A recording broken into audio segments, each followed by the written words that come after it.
এই ধর্মোপদেশের শিরোনাম হল ব্রেকথ্রু বা সাফল্যের ঈশ্বর। শোনার সময় সমৃদ্ধ হন। আসুন আজ সকালে ঈশ্বরের বাণীতে মনোনিবেশ করি। আমি যখন ভাবছিলাম যে আজ আমাদের কোন বিষয় নিয়ে কথা বলা উচিত, তখন আমার হৃদয়ে দৃঢ়ভাবে অনুভব করলাম যে আমাদের সাফল্যের ঈশ্বর বা ব্রেকথ্রু ঈশ্বর এর বিষয়ে কথা বলা উচিত। আর আমার মনে যে চিন্তাটি এসেছিল তা হল যে সবাই হয়তো মনে করছেন না যে এই সময়ে আমাদের কোনো ব্রেকথ্রু বা বড় সাফল্যের প্রয়োজন। হয়তো আমাদের মধ্যে কেউ কেউ ঈশ্বরের কাছে ব্রেকথ্রুর জন্য প্রার্থনা করছেন, কিন্তু অন্যরা বেশ আরামেই আছেন কারণ সবকিছুই তাদের চেনা জানা, সবকিছুই বেশ মসৃণ। তবে ঈশ্বরের বাণীতে আমরা যখন সময় অতিবাহিত করব, আমরা বুঝতে পারব যে আমরা যেই পরিস্থিতির মধ্যেই থাকি না কেন, তিনি সর্বদা ব্রেকথ্রুর ঈশ্বর হিসেবেই থাকেন। তিনি আমাদের জন্য ব্রেকথ্রুর ঈশ্বর, এবং তিনি আমাদের পরিচিত মানুষদের জন্যও ব্রেকথ্রুর ঈশ্বর। তাই আজ আমরা যদি আরামবোধ করি, যেমনটি শন একটু আগে বললেন, আপনার বন্ধুর জীবনে ঈশ্বরের বাণী তুলে ধরুন। হয়তো অন্যরা চ্যালেঞ্জের মধ্য দিয়ে যাচ্ছে এবং আমরা বিশ্বাসের সাথে প্রার্থনা করতে পারি যেন ঈশ্বর তাদের জীবনে ব্রেকথ্রু নিয়ে আসেন।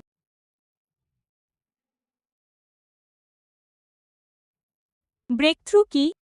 এটিই পরবর্তী প্রশ্ন যার উত্তর আমাদের দিতে হবে। ব্রেকথ্রু হল যখন কোনো বাধা সরে যায়। একটি বাধা যা খুবই বাস্তব এবং হয়তো শক্তিশালী। কিন্তু যখন শক্তি প্রয়োগ করা হয়, তখন কোনো এক পর্যায়ে তা ভেঙে যায় এবং পথ করে দেয়। সেটাই ব্রেকথ্রু। আর ঈশ্বরের সন্তান হিসেবে, আমরা এখানে ঈশ্বরের সেই শক্তির কথা বলছি যা বাধাগুলোকে ভেঙে দেয় এবং দেয়ালগুলোকে গুঁড়িয়ে ফেলে।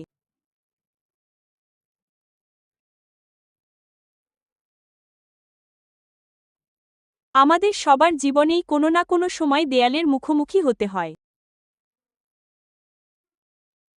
আমাদের আবেগের ক্ষেত্রেও আমরা দেয়ালের মুখোমুখি হতে পারি, যেখানে আমরা ভয়, উদ্বেগ, বিভ্রান্তি, শোকের মতো আবেগগুলোর সাথে লড়াই করেছি, এবং এমন কিছু জটিল আবেগ রয়েছে যা আমরা বর্ণনা করতে জানি না।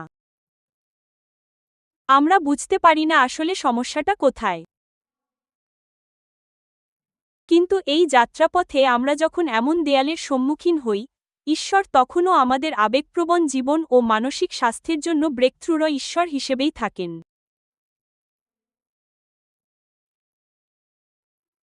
হয়তো আমরা আমাদের আর্থিক ক্ষেত্রে দেয়ালের সম্মুখীন হই, যেখানে আমরা সব দিক থেকে হিমশিম খাচ্ছি সংসার চালাতে, তবুও অভাব থেকেই যাচ্ছে। এবং আমরা ভাবছি কিভাবে এর সমাধান করব। আমরা যখন আর্থিক সমস্যার সম্মুখীন হই, আমাদের ঈশ্বর তখনও ব্রেকথ্রুর ঈশ্বর হিসেবেই থাকেন। হয়তো আমাদের মধ্যে কারো কারো লড়াই স্বাস্থ্য নিয়ে, যেখানে আমরা ঈশ্বরের ওপর আস্থা রাখছি কোনো অসুস্থতা, রোগ বা ব্যাধি কাটিয়ে ওঠার জন্য, কোনো উপসর্গ বা দীর্ঘস্থায়ী কোনো শারীরিক সমস্যা থেকে মুক্তি পেতে। এমনকি সেখানেও ঈশ্বর আমাদের ব্রেকথ্রুর ঈশ্বর হিসেবেই থাকেন। হয়তো মানসিকভাবে সবকিছু বুঝে ওঠার চেষ্টা করতে করতে আমরা ক্লান্তি এবং অবসাদের পর্যায়ে পৌঁছে যাই। আমরা বলছি, ঈশ্বর, আমার একটি ব্রেকথ্রু প্রয়োজন। আমি যথেষ্ট করেছি, আমি যথেষ্ট চেষ্টা করেছি, কিন্তু আমার কাছে সব প্রশ্নের উত্তর নেই। ঈশ্বর হলেন ব্রেকথ্রু বা সাফল্যের ঈশ্বর। এমন কোনো দেয়াল নেই যা সাফল্যের ঈশ্বরকে আটকাতে পারে। Amen, church. এবং এটিই আমাদের সেই আস্থা। তিনি কয়েকদিনের জন্য নিজের চরিত্র বদলান না এবং বলেন না, দুঃখিত, আজ কাজ করছি না। বুঝতেই পারছেন, কাজ করছি না। এখন সপ্তাহান্ত, সোমবারে যোগাযোগ করো। তিনি সর্বদা আমাদের, অর্থাৎ তার লোকেদের জন্য যে কোনো মুহূর্তে সাফল্যের ঈশ্বর।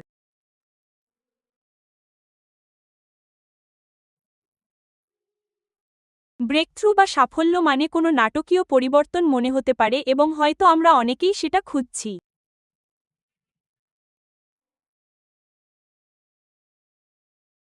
কিন্তু এটিও সত্য যে আমাদের জীবনে ছোট ছোট পরিবর্তনও অনেক বড় পার্থক্য তৈরি করতে পারে। এটি বড় বা ছোটর বিষয় নয়। এটি সেই পরিবর্তনের বিষয় যা প্রয়োজন এবং যা ঈশ্বর ঘটান। তাই প্রভু আমাদের জীবনে যা কিছুই ঢালতে চান, আসুন আমরা তা গ্রহণ করতে প্রস্তুত থাকি। এবং আরেকটি গুরুত্বপূর্ণ চিন্তা হল যে ব্রেকথ্রু সবসময় বাইরের জন্য নয়। আমরা পরিস্থিতিতে সাফল্য খুঁজি। আমরা সম্পর্কের ক্ষেত্রে সাফল্য খুঁজি। আমরা আর্থিক ক্ষেত্রে সাফল্য খুঁজি, যা ঠিক আছে। কিন্তু কিছু সবচেয়ে বড় সাফল্য ঘটে আমাদের ভেতরে। এবং সেই সাফল্যগুলোই আমাদের ঈশ্বরের কাছ থেকে আরও অনেক কিছু পাওয়ার জন্য প্রস্তুত করে।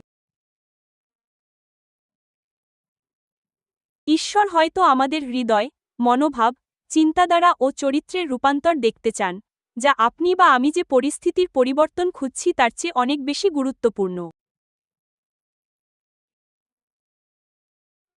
তবে তিনি তবুও বাইরে এবং ভেতরে উভয় ক্ষেত্রেই তা করবেন।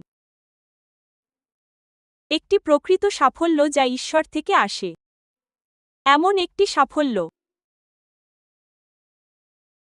যা বাধাগুলোকে সরিয়ে দেয়, এমন সাফল্য যা দেয়ালগুলোকে ভেঙে ফেলে।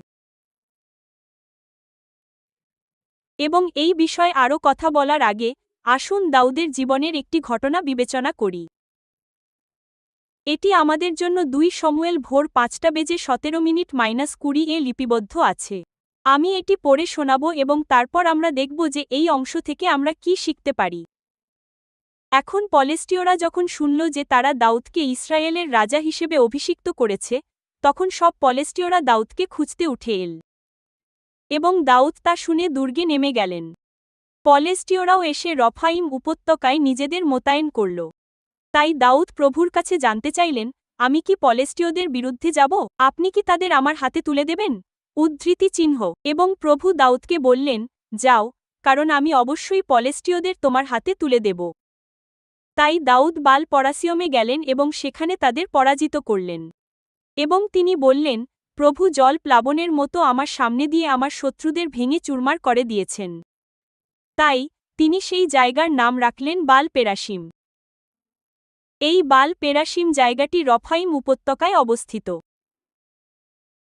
এর তাৎপর্য হল, দাউদ তার ক্ষমতা সুসংহত করেছিলেন, তার রাজ্য প্রতিষ্ঠা করেছিলেন এবং নতুন অভিষিক্ত রাজা হিসেবে শাসন করেছিলেন, আর এই অঞ্চলটি তার শাসনের অংশ ছিল। বাল পেরাসিম নামের অর্থ হল বিস্ফোরণের ঈশ্বর বা ভঙ্গের অধিপতি, এবং এটি হিব্রু ভাষা থেকে এসেছে। তাই নিশ্চিতভাবেই দাউদ ঈশ্বরকে বিশেষভাবে অনুভব করেছিলেন, যাতে তিনি বুঝতে পারেন ঈশ্বর কে এবং এই নামটি দিয়ে জায়গাটিকে সংজ্ঞায়িত করেছিলেন। একই ঘটনা এক বংশাবলী 14 অধ্যায়ে উল্লেখ আছে এবং আপনি জানেন যে সেখানে 11 নম্বর পদে আমরা বাল পেরাসিম সম্পর্কে পড়তে পারি। চলুন, আসলে কি ঘটছে তা বোঝার জন্য কিছুটা সময় নিই। এই অংশে আমরা লক্ষ্য করি যে দাউদ সদ্য রাজা হিসেবে অভিষিক্ত হয়েছেন। যখন আমরা কোনো নতুন ভূমিকা, নতুন দায়িত্ব বা নতুন কাজ গ্রহণ করি, তখন আমরা আশা করি সবকিছু যেন নির্বিঘ্নে সম্পন্ন হয়। কিন্তু আমাদের মধ্যে কতজন জানি যে মাঝে মাঝে বাধা এবং চ্যালেঞ্জ অতিক্রম করতে হয়? দাউদের ক্ষেত্রে, রাজা হিসেবে অভিষিক্ত হওয়ার অল্প সময়ের মধ্যেই ফিলিস্তিনীয়রা তার বিরুদ্ধে যুদ্ধ করতে এসেছিল। তিনি কি এটা চেয়েছিলেন? না। তিনি কি এর জন্য প্রস্তুত ছিলেন? হয়তো। তাই আমরা দেখি, দাউদ দুর্গ বা সুরক্ষিত স্থানে লুকিয়ে পড়ছেন। কিন্তু তিনি যখন যুদ্ধের কথা চিন্তা করার জন্য কিছুটা সময় নিতে চাইছিলেন, ঠিক তখনই ফিলিস্তিনীয়রা রফাইম উপত্যকায় জড়ো হয়েছিল। তাহলে দাউদ কি করতে পারেন? তাকে যুদ্ধেই নামতে হবে, তাই না? সুতরাং প্রতিকূলতা দাউদের মুখোমুখি। তাহলে দাউদ কি করেন? আমাদের শেখার মতো একটি বড় শিক্ষা রয়েছে, আর তা হল ঈশ্বরের ওপর দাউদের নির্ভরশীলতা। আমরা সেই দাউদের কথা বলছি যিনি দানব গলিয়াতকে পরাজিত করেছিলেন। দাউদ একজন যোদ্ধা। দাউদ যিনি আরও অনেক যুদ্ধ করেছেন এবং একজন শক্তিশালী মানুষ হিসেবে পরিচিত। কিন্তু যখন তিনি বিরোধিতা ও প্রতিকূলতার মুখোমুখি হন, তখন প্রথম যে কাজটি তিনি করেন তা হল ঈশ্বরের কাছে জিজ্ঞাসা করা। এখন যখন আমরা আমাদের কাজ বা দায়িত্বের সাথে খুব পরিচিত হয়ে উঠি, তখন এটিই শেষ কাজ যা আমরা করতে চাই। আমি জানি না আপনার কথা, কিন্তু আমার প্রবণতাও এমন, কারণ আমরা মনে করি, আমি তো এটা জানি, আমি এটা হাজারবার করেছি, আমি এটা করতে পারি। কিন্তু দাউদ পরিস্থিতিটিকে এভাবে দেখেন না। এটি একটি নতুন পরিস্থিতি এবং তিনি সরাসরি ঈশ্বরের কাছে যান। তিনি প্রভুর কাছে অনুসন্ধান করেন এবং ঈশ্বরকে এই প্রশ্নটি জিজ্ঞাসা করেন, প্রভু, আমি কি যুদ্ধে যাব? আপনি কি মনে করেন? সর্বদা প্রভুর কাছে অনুসন্ধান করার এই মনোভাবটি সত্যিই চমৎকার। এমনকি আমরা যদি মনে করি যে উত্তরটি জানি, তবুও যখন দাউদ প্রভুর সামনে তার হৃদয় উজাড় করে দেন, তখন ঈশ্বর কথা বলেন না। তার নির্ভরতায় দাউদ ঈশ্বরের কাছে চিৎকার করে কাঁদছেন। এমন এক পরিস্থিতি যা তিনি কখনো আশা করেননি। শাম 120:1 অনুচ্ছেদটিতে বলা হয়েছে, আমার বিপদের সময় আমি সদাপ্রভুর কাছে চিৎকার করে ডাকলাম আর তিনি আমার কথা শুনলেন। আমরা যখন প্রভুর কাছে কাঁদি, তিনি আমাদের শোনেন। মাঝে মাঝে আমরা ভাবি, আমাদের জীবনে যা ঘটছে ঈশ্বর কি তার খেয়াল রাখেন? কিন্তু আমরা জানি 1 পিতর রাত 3:12 পদ আমাদের বলে যে, প্রভুর চোখ ধার্মিকদের দিকে থাকে এবং তার কান আমাদের প্রার্থনার দিকে নিবিষ্ট থাকে। ঈশ্বর দাউদের প্রার্থনা শুনেছিলেন এবং তিনি দাউদকে উত্তর দিয়েছিলেন। এবং আজও আমরা যখন আমাদের বর্তমান পরিস্থিতিতে ঈশ্বরের কাছে চিৎকার করে ডাকি, আমাদের ঈশ্বর এমন এক ঈশ্বর যিনি প্রার্থনার উত্তর দেন। আমেন। আমাদের ঈশ্বর প্রার্থনার উত্তর দেন। ঈশ্বর দাউদকে বললেন, দাউদ, যাও। পলেষ্টীয়দের বিরুদ্ধে উদ্ধৃতি চিহ্ন। এখানে আরেকটি সত্য হল, ঈশ্বর তাকে শিখিয়ে দিয়েছিলেন কিভাবে পরিস্থিতির মোকাবিলা করতে হয় আর তা হল কেবল পলেষ্টীয়দের বিরুদ্ধে এগিয়ে যাওয়া। যদি আমরা একই অধ্যায় পড়তে থাকি, তবে আমরা অন্য একটি জায়গায় পৌঁছাব যেখানে পলেষ্টীয়রা আবার আক্রমণ করতে ফিরে আসে। এবং সেই সময়ও দাউদ প্রার্থনা করেন। তিনি বলেন, প্রভু, আমি এখন কি করব? এবং এটি লক্ষ্য করা মজার যে, ঈশ্বর তাকে আরেকটি কৌশল দেন এবং বলেন, তাদের সামনে যেও না। তুমি তুত গাছের আড়ালে লুকিয়ে থাকো। প্রতিটি যুদ্ধের জন্য একটি কৌশল আছে। উদ্ধৃতি চিহ্ন। এবং সেই কৌশলটি আসে ঈশ্বরের হৃদয় থেকে। এবং যখন আমরা তাকে খুঁজি, প্রভু সাড়া দেন। প্রভু কথা বলেন। প্রভু আমাদের যুদ্ধে জয়ী হওয়ার জন্য নতুন কৌশল প্রকাশ করেন। তাই দাউদের কাছে এখন একটি কৌশল আছে। তাকে পলেষ্টীয়দের বিরুদ্ধে এগিয়ে যেতে হবে। এবং তিনি যান, তিনি পদক্ষেপ নেন। ঈশ্বর হলেন অগ্রগতির ঈশ্বর। কিন্তু লক্ষ্য করুন, দাউদ এবং ঈশ্বরের মধ্যে একটি অংশীদারিত্ব রয়েছে। ঈশ্বর অগ্রগতি প্রদান করবেন, কিন্তু দাউদকেও পদক্ষেপ নিতে হবে এবং কিছু করতে হবে। তাই তিনি যুদ্ধে যান এবং তার আনুগত্য প্রদর্শন করেন। এবং এরপর আমরা যা জানি তা হল, তিনি তার শক্তিশালী শত্রু, ইসরায়েলের দীর্ঘস্থায়ী শত্রু পলেষ্টীয়দের ওপর বড় বিজয় লাভ করেন। তিনি তাদের পরাজিত করেন। এবং 20 পদে, তিনি এই বিবৃতি দেন। তিনি বলেন, সদাপ্রভু আমার শত্রুদের আমার সামনে জলস্রোতের মতো ভেঙে দিয়েছেন। তাই তিনি সেই জায়গার নাম রাখেন বাল পরাসিম এবং এর অর্থ আমরা আগেই আলোচনা করেছি, অগ্রগতির ঈশ্বর। সেই দিন, দাউদ যুদ্ধের ঈশ্বর হিসেবে ঈশ্বরের মুখোমুখি হন যিনি তার জন্য অগ্রগতির পথ খুলে দিয়েছিলেন। এবং সেই প্রত্যাদেশের সাথে, তিনি সেই জায়গার নামকরণ করেন। এবং তিনি ইসরায়েলীয়দের পাওয়া বিজয়ের ধরনও বর্ণনা করেন। এবং তিনি বলেন জলের বন্যার মতো একটি অগ্রগতি। আমাদের অনেকেই হয়তো এমন জায়গা থেকে এসেছি যেখানে মৃদু জলের ধারা প্রবাহিত হয়। এবং আমাদের কেউ কেউ এমন জায়গায় ছুটিতেও যাই, তাই না? জলের সুন্দর ধারা, জলের বয়ে চলার মিষ্টি সুর উপভোগ করতে। সেই মৃদু ধারাগুলো দেখা চমৎকার, তবে আমরা এও জানি যে জল যখন প্রবল বন্যার রূপ নেয় তখন তা অন্যরকম হয়ে যায়।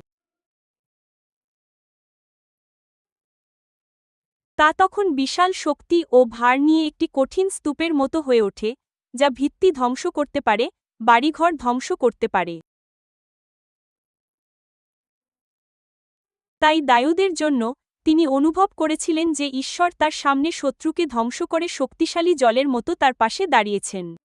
এবং তিনি বলেন, ঈশ্বর আমার জন্য এভাবেই পথ করে দিয়েছেন। আমার সামনে যা কিছু শক্তিশালী ছিল, যে প্রাচীর আমার সামনে দাঁড়িয়েছিল, যে শত্রু আমার সামনে দাঁড়িয়েছিল, আমার ঈশ্বর তা জলের প্রবাহের মতো ধ্বংস করে দিয়েছেন। দায়ুদের জীবনে ঈশ্বরের সেই অগ্রগতি। দায়ুদের জন্য ঈশ্বর যেভাবে পাশে দাঁড়িয়েছিলেন তা ভাবা একটি সুন্দর চিত্র। এটি একমাত্র চিত্র নয়। বাইবেলে আরও অংশ রয়েছে যা আমরা দেখতে পারি এবং এখন আমরা তার কয়েকটি দেখব। মিখা রাত 2:12 এবং 13। আবার, আমি দ্রুত পড়ে যাচ্ছি। বলেছেন, হে যাকব, আমি নিশ্চয়ই তোমাদের সবাইকে একত্রিত করব। আমি নিশ্চয়ই ইসরায়েলের অবশিষ্টদের জড়ো করব। আমি তাদের পালের ভেড়ার মতো, তাদের চারণভূমির মাঝখানে পালের মতো একসাথে রাখব। তারা আমার লোকদের জন্য উচ্চৈস্বরে শব্দ করবে। যিনি পথ ভেঙে দেন তিনি তাদের সামনে উপস্থিত হবেন। তারা বেরিয়ে আসবে, ফটক দিয়ে পার হবে এবং তা দিয়ে বাইরে যাবে।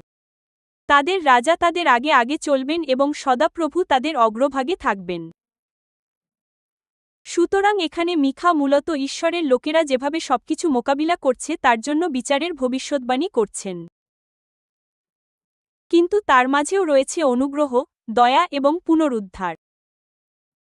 তাই মিখা ভবিষ্যদ্বাণী করছেন যে ঈশ্বর নিজেই তার লোকদের শত্রুদের বিরুদ্ধে দাঁড়াবেন। এবং তিনি কিভাবে যাবেন? তিনি পথ ভেঙে দেবেন। এবং এখানে আমরা যে চিত্রটি পাই তা হল একজন সেনাপতি বা এমন কেউ যিনি সৈন্যবাহিনীর সামনে এগিয়ে চলেন। সুতরাং আগের চিত্রটি ছিল শক্তিশালী জলের, যা বাধা ভেঙে দেয়। কিন্তু এখানে আমরা দেখি ঈশ্বর সামনে এগিয়ে চলছেন, বন্ধ দরজাগুলো খুলে দিচ্ছেন, যেসব দরজা পথে দাঁড়িয়েছিল সেগুলো সরিয়ে তিনি তার লোকদের পথ দেখাচ্ছেন। তিনি পথ ভেঙে দেন। তিনি অগ্রগতি ঘটান এবং তিনি পথ খুলে দেন। আর যদি তা যথেষ্ট না হয়, তবে প্রেরিত 16 অধ্যায়ের কথা বিবেচনা করি। এই অধ্যায়, আমরা পৌল ও সিলাকে মাকিদনিয়াতে সেবা করতে দেখি। আপনি জানেন, এক পর্যায়ে তারা ফিলিপ্পির কারাগারে বন্দী ছিল।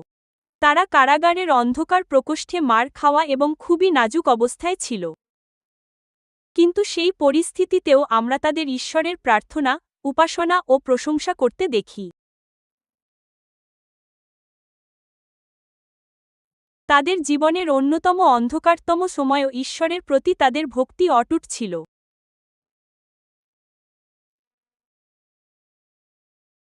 সব উত্তর না জানা সত্ত্বেও ঈশ্বরের উপাসনা করার জন্য আমাদের কি প্রয়োজন?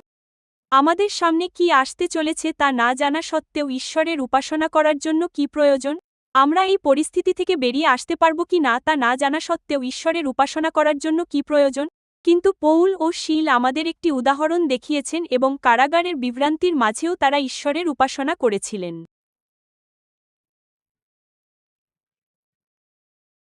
আর 25 ও 26 পদে আমরা দেখি যে, হঠাৎ এক ভূমিকম্পে ভিত্তি কেঁপে উঠল এবং পৌল ও শীলসহ সবাইকে শিকল ও কারাগার থেকে মুক্ত করল।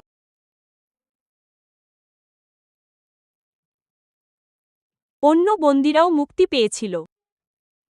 ঈশ্বরের কি পরাক্রমশালী কাজ! ঈশ্বরের উপাসনা থেকে যে মুক্তি আসে। বাধা ভাঙা, খুলে যাওয়া, মুক্তি পাওয়া।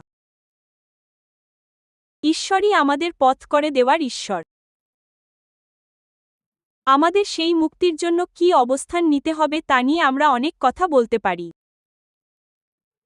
কিন্তু আজ আমরা ঈশ্বরের প্রতিশ্রুতির উপর আলোকপাত করছি, যেখানে তিনি আমাদের পরাক্রমশালী ঈশ্বর হিসেবে কাজ করছেন এবং আমাদের সহায়তায় এগিয়ে আসছেন। তিনিই বলেন যে, তার মতো আর কেউ নেই। শাস্ত্রের পদগুলো রয়েছে, যেমন গীতসংহিতা 77:14, যেখানে শাস্ত্র বলে, আপনিই সেই ঈশ্বর যিনি অলৌকিক কাজ করেন। আপনি জাতিগণের মাঝে আপনার পরাক্রম প্রকাশ করেছেন। জির্মীয় 32:27, দেখ, আমি সদাপ্রভু, সমস্ত প্রাণীর ঈশ্বর। আমার কাছে কি কিছুই অসম্ভব? উদ্ধৃতি চিহ্ন। আর সুসমাচারে, আমরা স্বীকার করি যে ঈশ্বরের কাছে কিছুই অসম্ভব নয়। আমরা যে ঈশ্বরের সেবা করি, তিনি স্বর্গের ঈশ্বর এবং অতিপ্রাকৃতের ঈশ্বর।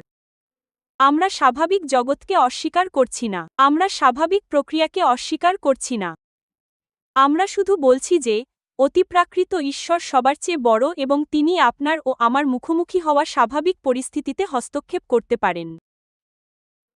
আর তিনি তার পরাক্রমশালী কাজ সম্পন্ন করেন। তিনি তার মুক্তির কাজ সম্পন্ন করেন। তিনি সেই হতাশাজনক ও মৃতপ্রায় পরিস্থিতিতে নিজেকে বিলিয়ে দেন। আমরা বুঝি যে ঈশ্বরকে সমস্ত আশার উৎস হিসেবে বর্ণনা করা হয়েছে। রোমিও দুপুর 3:13। তাই তিনি যখন কোনো পরিস্থিতি স্পর্শ করেন, তা হতাশা থেকে আশায় পরিপূর্ণ হয়ে ওঠে। এবং এটি কেবল ঈশ্বরই করতে পারেন। পথ করে দেওয়ার ঈশ্বর। আমাদের ঈশ্বরের জন্য নতুন পথ তৈরি করা কোনো নতুন বিষয় নয়। ঈশ্বরের বাক্যে আমরা এমন অনেক পুরুষ ও নারীকে দেখতে পাই, যারা ঈশ্বরের সাথে এক বিশেষ উপায়ে মিলিত হয়েছিলেন এবং এমন সব সাফল্য পেয়েছিলেন যা ছিল তাৎক্ষণিক ও আকস্মিক। আসুন তাদের কয়েকজনের কথা বিবেচনা করি। হান্না ছিলেন এক দুঃখকষ্টে থাকা নারী। আমরা দেখি তিনি প্রভুর সামনে প্রার্থনা করেছিলেন এবং তার প্রার্থনা ছিল একটি প্রতিশ্রুতির জন্য, আর সেই প্রতিশ্রুতি ছিল একটি সন্তান। তাই তিনি একটি সন্তানের প্রতিশ্রুতির জন্য প্রভুর সন্ধান করছিলেন। তিনি কি কি চ্যালেঞ্জের মুখোমুখি হয়েছিলেন? আমরা বুঝতে পারি যে প্রতিদ্বন্দ্বিতার কারণে তিনি প্রতিকূলতার সম্মুখীন হয়েছিলেন এবং তাকে অনেক দীর্ঘ সময় অপেক্ষা করতে হয়েছিল। সুতরাং দীর্ঘসূত্রতাকে হান্নার সংগ্রামের অন্যতম কারণ হিসেবে দেখা যেতে পারে। হয়তো তিনি প্রতিদিন অপেক্ষা করে বলতেন, ঈশ্বর, কখন? আমি জানি তুমি এটা করতে পারো, আমি জানি তুমি এটা করবে, কিন্তু কখন? কেন এত দেরি হচ্ছে, ঈশ্বর? উদ্ধৃতি চিহ্ন। অথবা যখন অন্য সবার প্রার্থনা পূরণ হয়েছে, তখন তার লজ্জা, কেন আমি উত্তর পাচ্ছি না? কিন্তু হান্নার একটি সুন্দর গুণ বা চারিত্রিক বৈশিষ্ট্য হল, তিনি তার দুঃখের সময় প্রভুর সন্ধান করেছেন বা ঈশ্বরের দিকে মনোনিবেশ করেছেন এবং তিনি প্রভুর সামনে এসে তার হৃদয় উজাড় করে দিয়েছেন। শাম 62:8 আমাদের বলে, তার কাছে তোমাদের হৃদয় উজাড় করে দাও। আমি সেই শাস্ত্রের একটি অংশ মাত্র পড়লাম। তোমার হৃদয় তার সামনে উজাড় করে দাও। এবং হান্না ঠিক সেটাই করেছিলেন। এমনকি তার স্বামীও তাকে বুঝতে পারছিলেন না এবং তাকে জিজ্ঞেস করেছিলেন, তুমি কেন এত দুঃখিত? যখন আমার কোনো আপত্তি নেই। কিন্তু তার হৃদয়ের দুঃখ তার কাছে খুবই বাস্তব ছিল এবং তিনি ঈশ্বরের কাছে আর্তনাদ করতে থাকলেন। তিনি ঈশ্বরের উপাসনা করলেন। তিনি ঈশ্বরের ওপর নির্ভর করলেন। প্রতি বছর যখন তারা শিলোতে যেতেন, এমন কোনো বছর ছিল না যখন তিনি বলতেন, না, আমি আসব না, ঈশ্বর আমার জন্য কিছুই করছেন না। উদ্ধৃতি চিহ্ন। তিনি সাফল্যের ঈশ্বরকে বিশ্বাস করতেন এবং তারপর আমরা পড়ি কিভাবে ঈশ্বর তাকে মনে রেখেছিলেন এবং তিনি প্রতিশ্রুতির সন্তান শমূয়েলকে জন্ম দিয়েছিলেন। ঈশ্বরের প্রতিশ্রুতিগুলো লাভ করা কেবল আমাদের নিজেদের ইচ্ছা পূরণের জন্য নয়। যখন ঈশ্বর আমাদের জীবনে আশীর্বাদের প্রতিশ্রুতি দেন, তা এক বৃহত্তর উদ্দেশ্যের জন্য। শমূয়েল শাস্ত্রের সেই মহান ভাববাদীদের মধ্যে একজন, এমনকি অন্যতম শ্রেষ্ঠ একজন, যিনি আরও অনেক ভাববাদীর পরামর্শদাতা হয়েছিলেন। সুতরাং ঈশ্বর থেকে আপনি এবং আমি যে সাফল্যের প্রতিশ্রুতি পাই, তা কেবল আমাদের জীবনের জন্য আশীর্বাদ নয়, বরং তা অনেক অনেক মানুষের জন্যও আশীর্বাদ। এবং হান্না তার সাফল্য লাভের জন্য অধ্যবসায় করেছিলেন কারণ তিনি জানতেন ঈশ্বর তাকে একটি সন্তানের বিষয়ে কথা বলেছিলেন এবং তিনি তার প্রয়োজন মেটান। তিনি তার প্রার্থনার উত্তর দিয়েছিলেন। তিনি উত্তরিত প্রার্থনা এবং বাধ্যতায় জীবন অতিবাহিত করেছিলেন। আমরা দেখব কতগুলো উদাহরণ দিতে পারি, তবে এখন আপাতত আরও কয়েকটির দিকে নজর দেব। সৈরপ্তের সেই বিধবা নারী যার কথা আমরা প্রথম রাজাবলী 17 অধ্যায় পড়ি। তাই যখন নবী তার কাছে গেলেন, তিনি বললেন, আমার কাছে খুব সামান্য তেল ও ময়দা আছে। আমরা যা করতে যাচ্ছি তা হল এটা খেয়ে মৃত্যুবরণ করা। উদ্ধৃতি চিহ্ন। তারা খুব কঠিন পরিস্থিতির মধ্যে ছিল। কিন্তু একজন নবীর মাধ্যমে তাদের কাছে ঈশ্বরের নির্দেশ এল। ঈশ্বরকে ধন্যবাদ যে তারা ঈশ্বরের সেই নির্দেশ মেনে নিয়েছিল। আর আমরা দেখি শূন্যতা থেকে বৃদ্ধিতে পরিবর্তনের ধারা। আর আমরা দেখি ঈশ্বর তাদের জরুরি প্রয়োজন মেটালেন এবং এই পরিবারের জন্য তাৎক্ষণিক এক পথ খুলে দিলেন। এমনকি যখন আমরা আর্থিক সংকটের মুখোমুখি হই বা চাকরির জন্য প্রভুর অপেক্ষায় থাকি, কিংবা ক্যারিয়ার নিয়ে বিভ্রান্ত বোধ করি, আমরা তার দিকে তাকাতে পারি। তিনি আগ্রহী এবং তিনি চান আমরা আমাদের অভাব কাটিয়ে উঠি। আর আমরা তা সৈরপ্তের সেই বিধবা নারীর জীবনে দেখতে পাই। আসুন যোহন 21 অধ্যায় পিতরকে নিয়ে কিছুটা আলোচনা করি। পিতর তার জানা কাজ অর্থাৎ মাছ ধরার কাজে গিয়েছিলেন। তাই তিনি গেলেন এবং সারা রাত ধরে মাছ ধরলেন। তবে এটি এক দুঃখের গল্প। শূন্য হাতে ফিরে এলেন। ব্যর্থতা, হতাশা। মানুষটি খুব হতাশ ছিলেন। ঈশ্বর, আমি আমার জ্ঞান ব্যবহার করেছি, আমি আমার শক্তি ব্যয় করেছি, আমি আমার প্রচেষ্টা দিয়েছি, আমি শুরু করেছি, আমি সবকিছু করেছি। ঈশ্বর, আমার অভিজ্ঞতা আছে, কোনো ফলাফল নেই, আমি জানি না এটা নিয়ে কি করব, আমি ব্যর্থতার মুখোমুখি। কিন্তু যিশু তাকে নির্দেশ দিলেন এবং তিনি জাল ফেললেন সেই দিকে যেদিকে যিশু তাকে নির্দেশ দিয়েছিলেন, আর তারপর জাল ছেঁড়ার মতো মাছ উঠল। ঈশ্বর পিতরের জন্য এক অতিপ্রাকৃত বৃদ্ধি ও পথ উন্মুক্ত করে দিলেন এবং তার সেই হতাশা দূর করলেন। মার্ক ৫ অধ্যায়।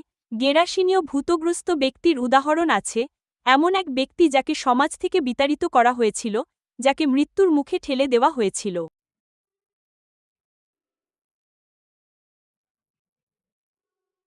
কিন্তু যিশু তার অন্যান্য কাজের মাঝেও এই লোকটিকে লক্ষ্য করলেন এবং তাকে বহু ভূতের দল থেকে মুক্ত করলেন।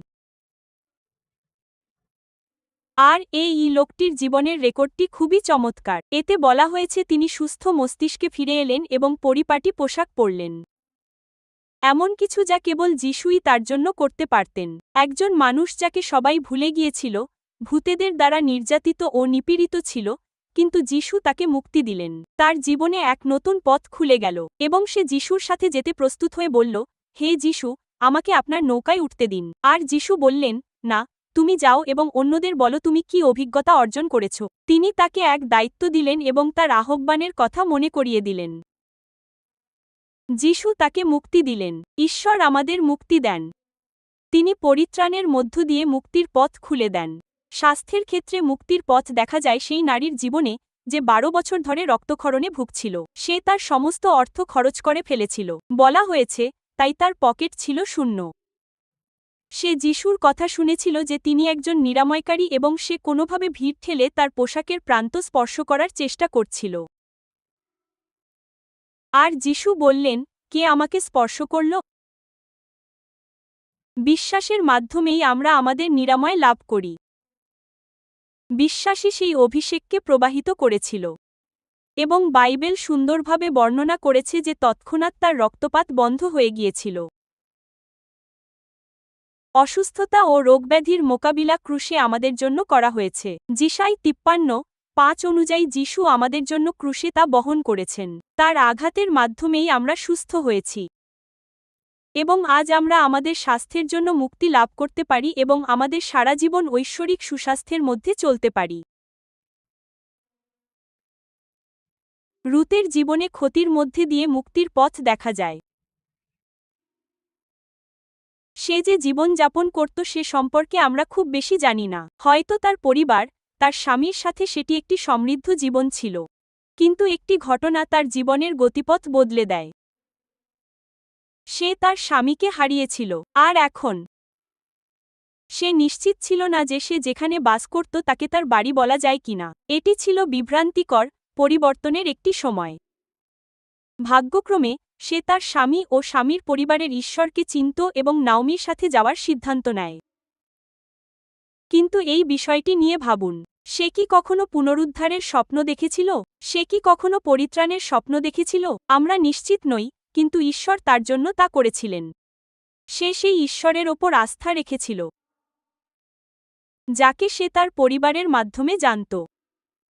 আর ঈশ্বর, সেই একই ঈশ্বর, তার জীবনে মুক্তির পথ এনেছিলেন। তিনিই সেই ঈশ্বর যিনি আমাদের ক্ষতি থেকে আমাদের পুনরুদ্ধার করেন। জোয়েল ২:২৫ বলা হয়েছে, পঙ্গপাল, ঝাঁকবদ্ধ পঙ্গপাল, ধ্বংসকারী পঙ্গপাল আর ভক্ষণকারী পঙ্গপাল, আমার সেই বড় সৈন্যদল যা আমি তোমাদের মধ্যে পাঠিয়েছিলাম, তারা যে বছরগুলোতে তোমাদের ফসল খেয়ে ফেলেছে, আমি তোমাদের সেই বছরগুলো ফিরিয়ে দেব।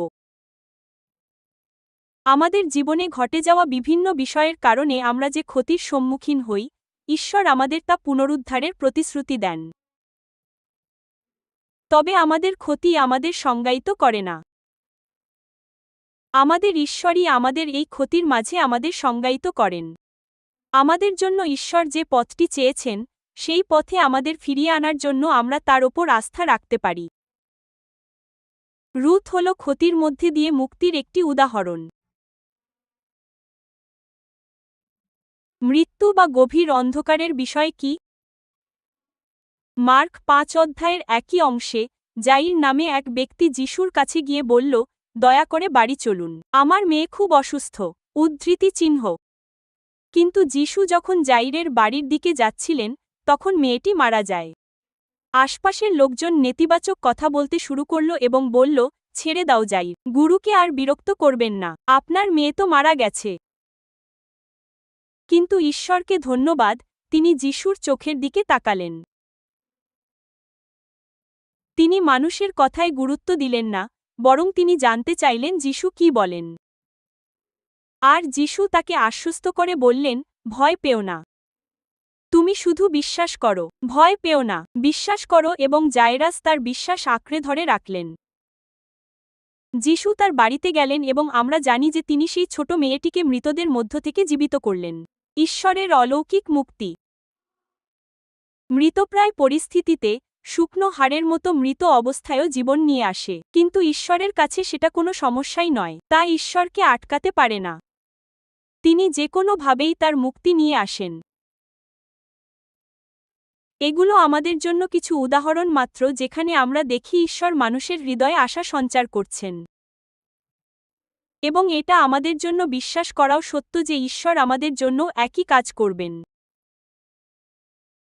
তিনি একই ঈশ্বর, আমাদের বা আমাদের প্রিয়জনদের যে কোনো পরিস্থিতিতে তিনি মুক্তির ঈশ্বর। আমরা কিভাবে ঈশ্বরের মুক্তি পেতে পারি? অনেক বিষয় আছে যা নিয়ে আমরা আলোচনা করতে পারি, কিন্তু আমরা কয়েকটির ওপর আলোকপাত করব। প্রথমটি হল প্রার্থনার মনোভাব। প্রার্থনায় প্রভুকে খোঁজা। ফিলিপিও 4:6-7 আমাদের মনে করিয়ে দেয় যে আমাদের কোনো কিছু নিয়েই উদ্বিগ্ন হওয়া উচিত নয়, বরং কৃতজ্ঞতার সাথে ঈশ্বরের কাছে আমাদের প্রার্থনা জানাতে হবে। তারপর ঈশ্বর কি করেন? তিনি আমাদের উদ্বেগ ও বোঝা দূর করে তার শান্তি দান করেন। আর শুরুটা সেখান থেকেই করতে হয়। হান্নার মতো প্রার্থনায় নিজেকে নিয়োজিত করা, যখন আপনি সত্যিই বুঝতে পারছেন না কি করবেন, আপনি সত্যিই জানেন না কি বলবেন, কিন্তু ঈশ্বর, আমি আপনার কাছে আসছি এবং আপনাকে খুঁজছি। হে ঈশ্বর, আমি প্রার্থনায় আপনার সামনে আমার হৃদয় উজাড় করে দিচ্ছি, আর আমি জানি আপনি আমার জন্য পথ খুলে দেবেন। প্রার্থনা ফল বয়ে আনে, যার অনেকগুলিই তাৎক্ষণিক এবং আকস্মিক। কিন্তু এমন সময়ও আসে যখন ধৈর্যের সাথে লেগে থাকতে হয়। আর এলিও একটি মহান উদাহরণ। এমন একজন মানুষ যিনি একবার নয়, 7 বার প্রার্থনা করেছিলেন। যতক্ষণ না আমি মুক্তি দেখছি, আমি আমার অবস্থানে থাকব এবং ঈশ্বরকে খুঁজব, কারণ তিনি যা বলেছেন তা সত্য। ঈশ্বরের বাক্য কখনো পরিবর্তন হয় না, তাই আমি প্রার্থনায় অটল থাকব। প্রার্থনা আমাদের ঈশ্বরের মুক্তি পাওয়ার যোগ্য করে তোলে। এবং বিশেষ করে যখন আমরা হৃদয়ের পরিবর্তন ও রূপান্তরের জন্য ঈশ্বরের কাছে মুক্তি খুঁজি। উপবাস আরেকটি চমৎকার নিয়ম যা আমরা পালন করতে পারি। তবে আসুন অন্য কি করা যায় সেদিকে এগিয়ে যাই। নিজেকে বিশ্বাসের অবস্থানে নিয়ে আসা। তাই যিশু যখন বিশ্বাসের শিক্ষা দিয়েছিলেন, তিনি তার শিষ্যদের বলেছিলেন যে যখন তারা তাদের হৃদয়ে বিশ্বাস করবে এবং পাহাড়কেও আদেশ করবে, তখন সেই পাহাড় উপড়ে সমুদ্রে নিক্ষিপ্ত হবে। বিশ্বাস কাজ করে। বিশ্বাস পাহাড় সরিয়ে ফেলে। আমরা যখন সেই কঠিন পর্যায়গুলোর মধ্য দিয়ে যাই, যখন আমরা সেই বিলম্ব, হতাশা এবং প্রশ্নগুলোর মধ্য দিয়ে যাই, তখন আসুন আমরা আমাদের বিশ্বাসকে আঁকড়ে ধরি। আর বিশ্বাস ঈশ্বরের বাক্য থেকে আসে। আমরা যখন ঈশ্বরের বাক্যে সময় কাটাই, আমরা বিশ্বাসে পূর্ণ হব এবং বিজয় না পাওয়া পর্যন্ত আমাদের লড়াই চালিয়ে যাব।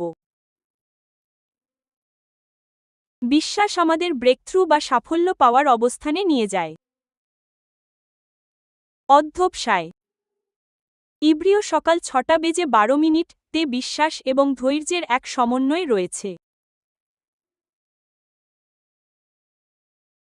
আজ আমরা যে অধিকাংশ ব্রেকথ্রুর কথা আলোচনা করেছি তার সবই তাৎক্ষণিক।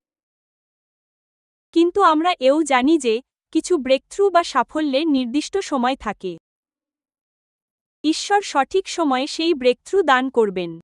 আর এটি আমাদের এও বলে যে আপনার এবং আমার অধ্যবসায়ী হতে হবে। ধৈর্য ধরুন, প্রভুর জন্য অপেক্ষা করুন এবং সেই মুহূর্ত পর্যন্ত পৌঁছান।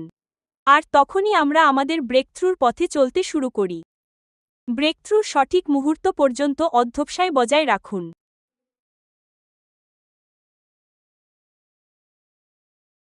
ক্রুশ হল আমাদের বিজয়। আর আমরা জানি যে যিশু ক্রুশে তার কাজ সমাপ্ত করেছেন এবং শয়তানকে পরাজিত করেছেন। তিনি আধিপত্য এবং ক্ষমতাকে নিরস্ত্রীকরণ করেছেন এবং আমাদের জন্য ক্রুশে জয়লাভ করেছেন। এমনকি ঈশ্বরের সাথে আমাদের যাত্রায় ব্রেকথ্রু অনুসরণ করার সময় আমরা একটি কাজ করতে পারি, তা হল ক্রুশের কাজের ওপর মনোযোগ দেওয়া, ক্রুশের কাজের ওপর ধ্যান করা। ক্রুশ আমাদের জন্য যা করেছে তা প্রচার করুন। যে চুক্তিটি আজ আমাদের আছে যিশু কর্তৃক নবায়নকৃত, আমাদের কাছে নতুন চুক্তি এবং সমস্ত চুক্তির আশীর্বাদ রয়েছে। আমরা যখন এটি নিয়ে ধ্যান করি এবং আমাদের হৃদয়কে তা দিয়ে পূর্ণ করি, প্রতিকূল মুহূর্তে আমাদের মুখ থেকে যা বেরিয়ে আসে তা হল, আমি আশীর্বাদ পুষ্ট, আমি বিজয়ী, আমি সমৃদ্ধ, আমি সফল। আমেন। আমরা আমাদের বিশ্বাসের কথা বলি, আমরা ক্রুশের বিজয়ের কথা বলি। আমরা ঘোষণা করি, শয়তান, তুমি পরাজিত। কোনো দানবী ঈশ্বরের বাক্যের বিরুদ্ধে দাঁড়াতে পারে না। উদ্ধৃতি চিহ্ন। এবং ক্রুশের বিজয় ঘোষণা করার মাধ্যমে আমরা বিশ্বাসে আমাদের যাত্রা চালিয়ে যাই। প্রশংসা একটি খুব গুরুত্বপূর্ণ ভূমিকা পালন করে। আমরা সবেমাত্র দেখেছি যে পৌল ও শীল কারাগার থেকে মুক্তি পেয়েছিলেন। এমনকি রোমিও 4:20 আব্রাহাম সম্পর্কে বলা হয়েছে যে ঈশ্বরের মহিমা কীর্তন করে তিনি শক্তিশালী হয়েছিলেন। প্রভুর জন্য দীর্ঘ সময় অপেক্ষা করার এক কঠিন যাত্রা ছিল তার। কিন্তু সেই সময় আব্রাহাম যে কাজটি করেছিলেন তা হল ঈশ্বরের মহিমা কীর্তন করা, ঈশ্বরের প্রশংসা করা, ঈশ্বরকে ধন্যবাদ জানানো। ঈশ্বর, আমি প্রতিশ্রুতি দেখতে পাচ্ছি না, কিন্তু আমি জানি আপনি বিশ্বস্ত। ঈশ্বর, আমি এখনও অপেক্ষা করছি, কিন্তু আমি জানি আপনি কথা বলেছেন এবং আপনি আমার জন্য পথ তৈরি করবেন। তাই আমি আপনার প্রশংসা করি, আমি আপনার উপাসনা করি, আমি আপনার মহিমা কীর্তন করি। আপনার মতো আর কেউ নেই। আমাকে আনন্দে পূর্ণ করার জন্য আমি আপনাকে ধন্যবাদ জানাই। আমাকে বিজয়ের পথে পরিচালিত করার জন্য তোমাকে ধন্যবাদ জানাই। কেবল মহিমান্বিত করছি, যা আসতে চলেছে তার জন্য ঈশ্বরকে গৌরব দিচ্ছি। এটি আমাদের জীবনে ঈশ্বরকে উচ্চ আসনে প্রতিষ্ঠিত করে। আমরা আমাদের প্রশংসার মাধ্যমে ঈশ্বরকে সিংহাসনে বসাই। তবে এটি আমাদের জন্য আরও একটি কাজ করে, তা হল আমাদের আত্মা ও মনকে শক্তিশালী করে এবং আমরা আমাদের ধৈর্যের যাত্রায় দৃঢ়ভাবে এগিয়ে যেতে পারি। সুতরাং এখানে কিছু অবস্থান রয়েছে যা আপনি এবং আমি গ্রহণ করতে পারি। আর এটি আমাদের জন্য একটি অনুস্মারক যে যদিও ঈশ্বর সার্বভৌম এবং অত্যন্ত শক্তিশালী হয়ে আমাদের পরিস্থিতিতে তার শক্তি প্রকাশ করেন, তবুও এখানে একটি স্বর্গীয় অংশীদারিত্ব রয়েছে যার অর্থ আমাদের নিজেদের প্রস্তুত করতে হবে। ঈশ্বরের দেওয়া সাফল্যের পথে চলার জন্য আমাদের কিছু কাজ করার আছে। তাই মণ্ডলী, আমি আমাদের প্রত্যেককে মনে করিয়ে দিতে চাই, জীবনের যে ধাপেই আমরা থাকি না কেন, আমরা যখন ঈশ্বরের দেওয়া দর্শনের ওপর দাঁড়াই, যখন আমরা ঈশ্বরের বলা প্রতিশ্রুতির ওপর দাঁড়াই, তখন হাল ছাড়বেন না এবং ভেঙে পড়বেন না। ঈশ্বরের বাক্য সত্য। তিনি সাফল্যের ঈশ্বর এবং তিনি যা প্রতিজ্ঞা করেছেন তা তিনি পালন করবেন। যখন আমাদের মন বা পৃথিবীর কণ্ঠস্বর আমাদের মনে করিয়ে দেয় যে এই তো এখানে সীমাবদ্ধতা, তখন আসুন আমরা নিজেদের এবং চারপাশের কণ্ঠস্বরকে মনে করিয়ে দিই যে আমার ঈশ্বর এক অসীম ঈশ্বর। যখন আমাদের মন বলে, ওহ, সময় শেষ, তোমার আর শক্তি নেই, আসুন আমরা নিজেদের মনে করিয়ে দিই, না, না, আমার ঈশ্বরের এখনও কর্তৃত্ব আছে এবং তিনিই সাফল্যের ঈশ্বর। তিনি আমার জন্য অবশ্যই পথ তৈরি করবেন। উদ্ধৃতি চিহ্ন। ঈশ্বরের দেওয়া প্রতিজ্ঞাকে শক্ত করে আঁকড়ে ধরুন।